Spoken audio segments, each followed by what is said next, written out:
everybody, what's up? This is Gentrics, and this is again Food for Thought, Thoughts If It Were You. Now, we've covered a lot of many topics, and I beg to say I'm sorry that I haven't been on in a while, but I mean, life gets in the way.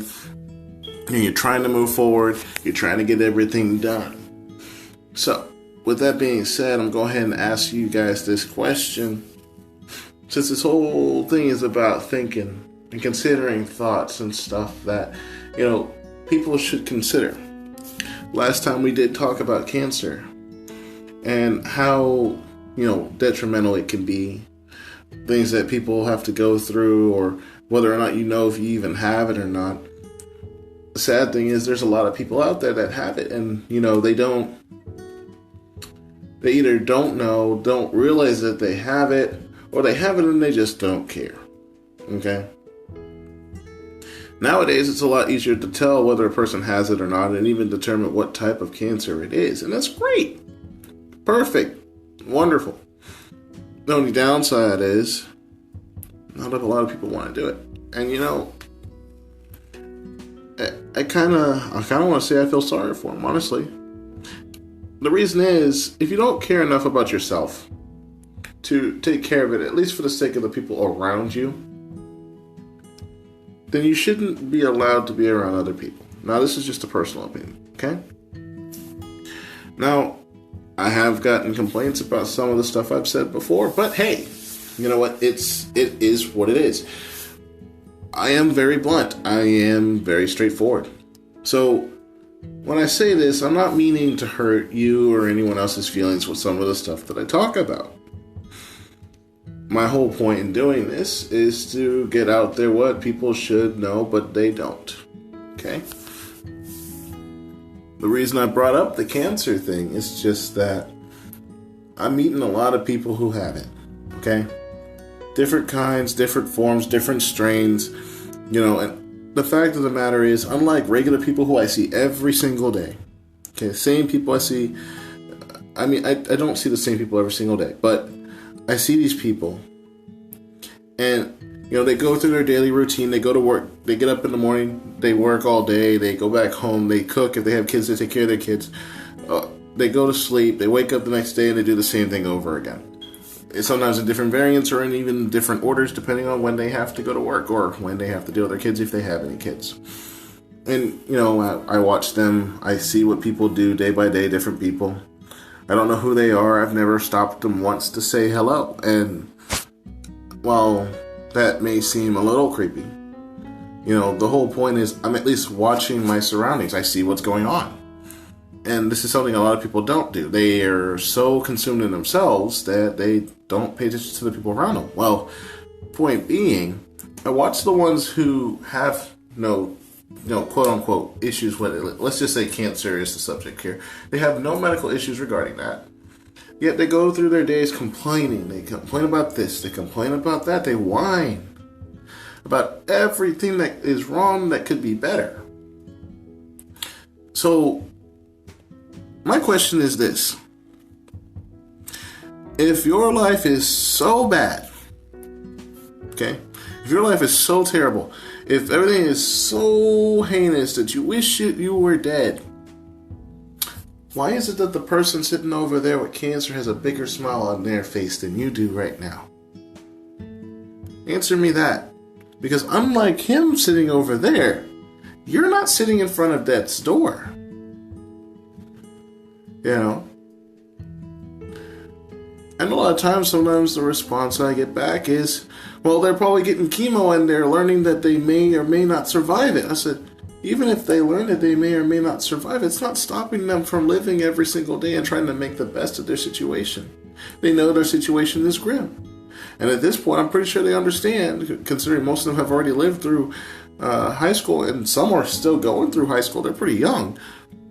They already know the suffering that you're going through right now, and yet, despite all of that, they're still smiling. They're still hoping and praying for tomorrow.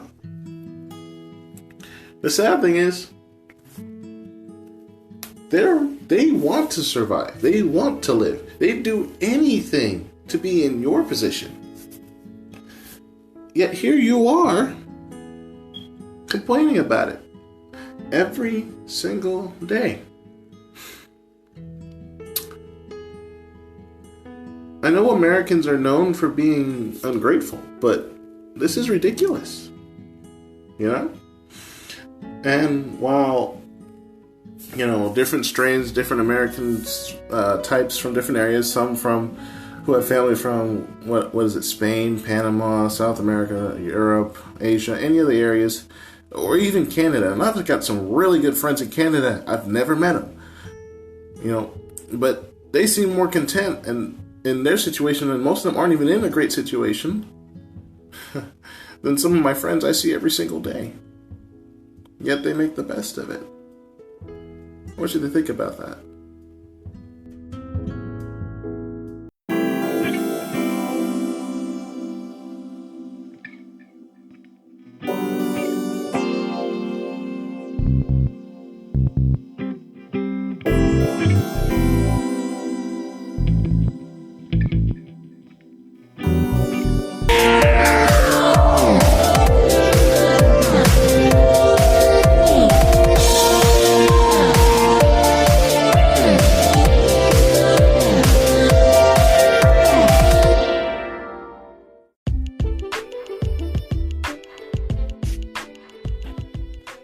All right, and we're back. People of record. People of chance. People of time.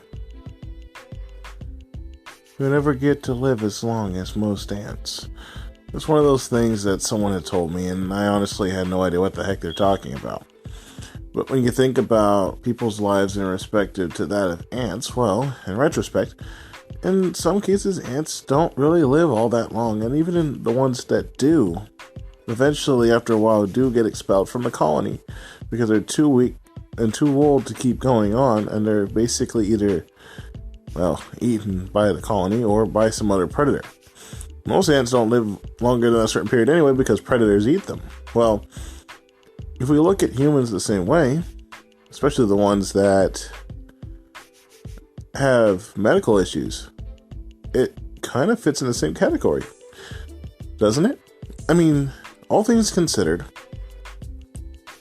and I mean all things considered, all people considered, everybody's independent of each other and, you know, self-sufficient and whatnot. They have something about them that makes them special. Something that makes them unique. And instead of worrying what other people think about them, they should be focusing on themselves so they can see what makes them special, what makes them tick, what makes them who they are. Now, granted, there are some people out there who don't know what this is and have a hard time figuring it out because, you know, there's always a niche for everybody. Everyone's got something specific that they can do that most other people can't. Some people can have the same niche. It's not impossible. It's not improbable. I mean, think about all the people who go bowling. Let's use that as an example.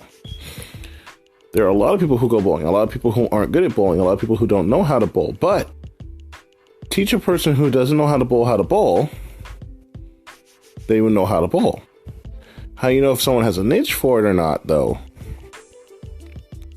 is whether or not they're able to pick it up very quickly or it takes them longer than normal. Now, there is a difference in this, though. And I want you to think about it. Just because a person learns it faster than another person doesn't make them better than the other person. It just means that they have a knack for it.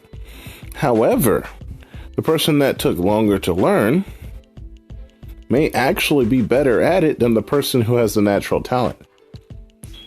Why is this? Is it because it turns out that the person who took longer to learn it just was better suited to it, or they received more training? No. It's just that in the time it took them to get to where they're at, they had the time to master it. The basics. All of it, and get it. Whereas the person who had the natural talent for it started moving up the ranks rather quickly as he started to be able to do every single thing. Well, then what's the difference? The difference is that one took the time to completely master it as they tried to move forward slowly, and the other one kind of just jumped.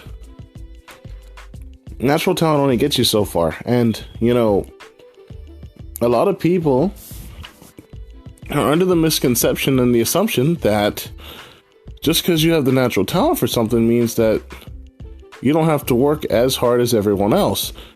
It's a lie. That's a dead set lie. I have a natural talent for a lot of things that I do, and that doesn't stop me from going and back to the basics and learning it from the ground up, or looking at the book or doing the stuff over and over again. Never hurts to relook at it, especially if it's a skill I may or may never use again, but I want to keep the information fresh in my mind. Just something to think about.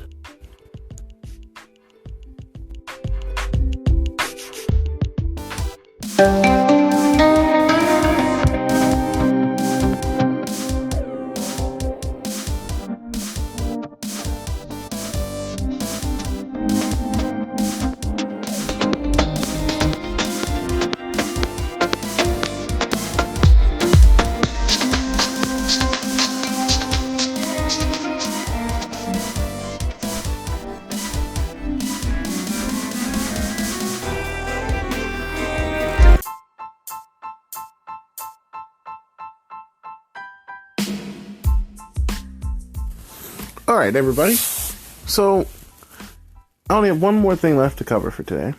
Because there's so many different great things out there and things that we have to keep in mind of, as far as dealing with people.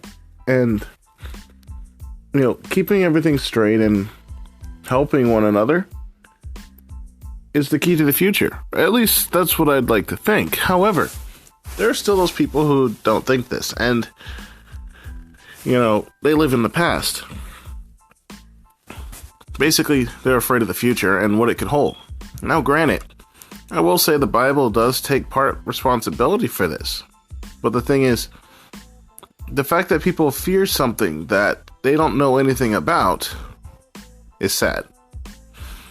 And I'm throwing this out there for the Bible believers, honestly. This is just something that I feel like they should know. And then everyone else, for anyone else who is listening, if God said to study to show thyself approved, okay, you do realize that that doesn't just mean the Bible, right? Because if you study to show yourself approved, which does also apply to schoolwork as well, because you can't very well study the Bible and get access to most of the stuff you need if you don't know how to do the basic necessities which you learn in school, first off. Second, you can't be afraid of something in the Bible that is supposed to happen if you don't know what it is. There's that. New technology is coming out day after day after day after day. Okay? After day. You don't know what's coming out tomorrow. You just know what's out now and what they've announced 10 seconds ago. But in the time frame that they've just explained, oh, great, check it out. We now have 5G coming to our local area. In the same time that they just told you that, we just finished setting up a 8 and 9G networks, which are currently being used by the military and the Air Force and all of them. Basically, it's not the only reason you don't know it's there is because they're working on a different bandwidth, and they only work with those devices that are set up for it.